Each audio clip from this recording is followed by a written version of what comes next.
So. Is that good? Bad? No, it's not good for Daisuke because I mean he's been a good pitcher because he's had a good team behind him in the Red Sox the past 2 years, but how good is he of a major league pitcher? I'd say there's a reason why he's a number 4, number 3 starter rather than a number 1, number 2. Okay, makes sense. We done with the WBC? Yeah, that's all I had. Okay.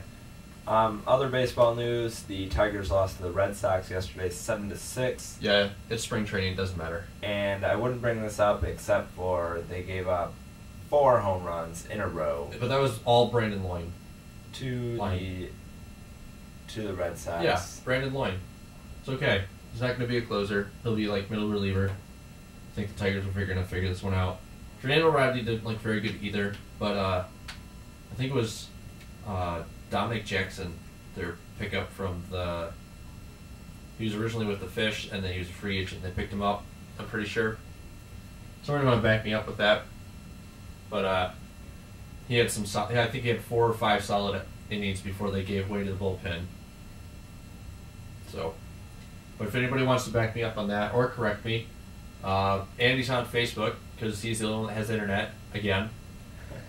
You can also email us, azsports@live.com. We also have a phone. You want to call us. If you have a really long rant, I suggest that you call us. Our phone number is area code 616-331-2875. Once again, that's 331-2875, area code 616.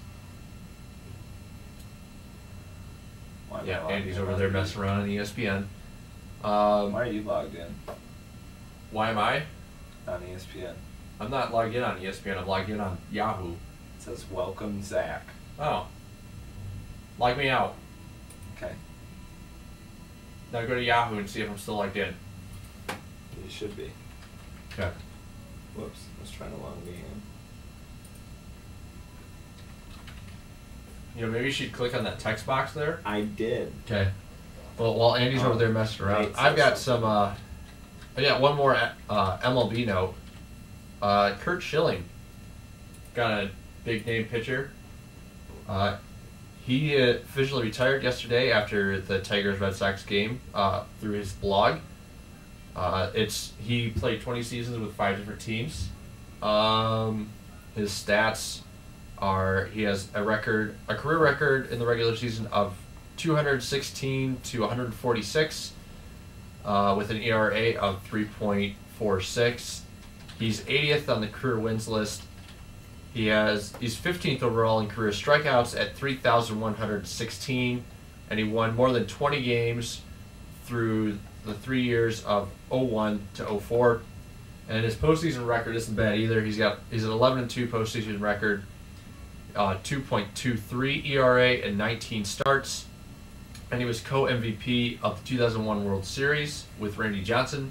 While he was in Arizona, he won 3 World Series overall, 2 with Boston, 1 with the Diamondbacks. So my question to all of you and to Andy, is Kurt Schilling bound for Cooperstown? Yes. Why? He's one of the great playoff pitchers of all time. Okay. By the way, Nate wants to correct you. It's Edwin, not Dominic Jackson. I like Dominic. Let's change his name. Anyway, yes, Kurt Schilling, I believe, if I had to vote, I'd vote him in to the Hall of Fame. Yes. Okay. I would agree. I'm not arguing with you, but I just know that there are some people out there who are saying, based on his numbers, he shouldn't be in. But I look at his numbers, and I'm like, why not? I mean, the only thing that he's really missing right now is like career wins, but he has over 200. I mean, he's not that 300 game winner pitcher, but just like the quality wins that he gives you. I mean, his ERA is phenomenal for a career.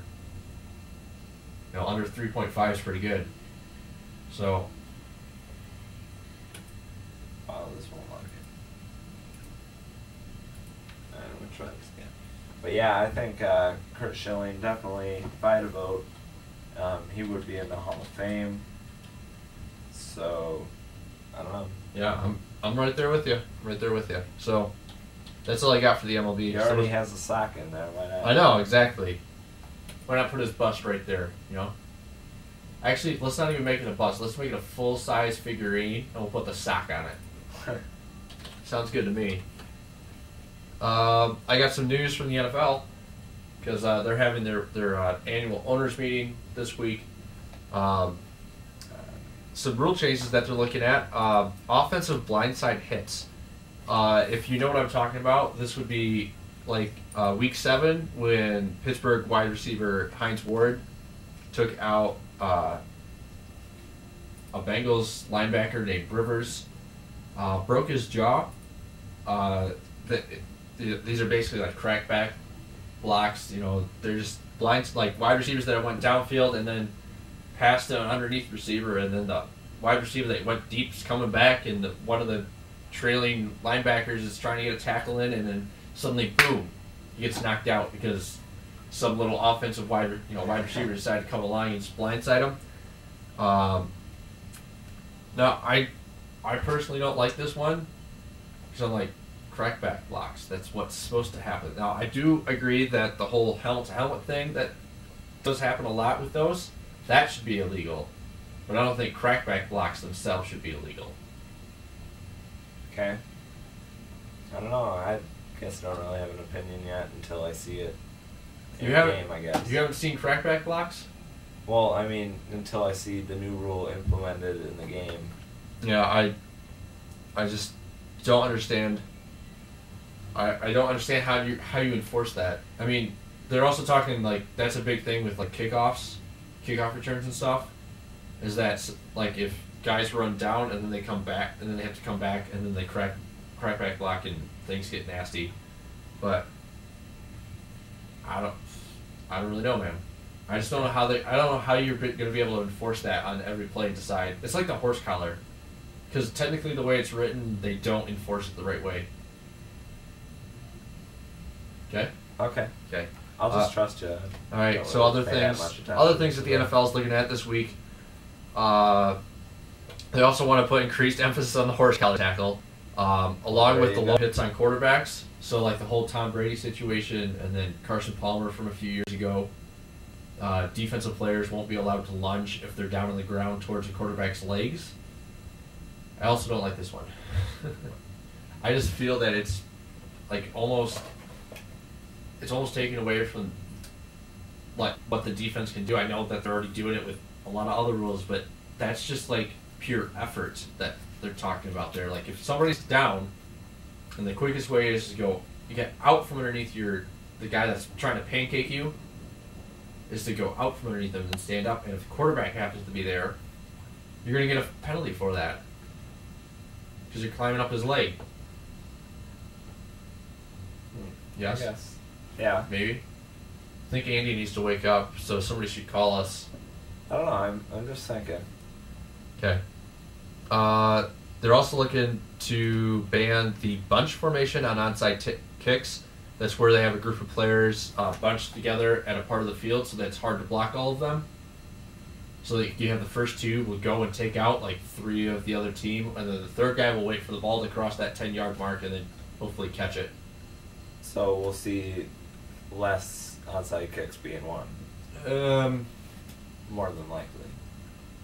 You know what? I honestly have to say that some of the best onside kick teams are ones that have guys that can just simply break through they have enough guys that are quick enough to hit the initial line of defenders, and then they have a second line that's quick enough to get past those people and then play jump ball with the guys behind them.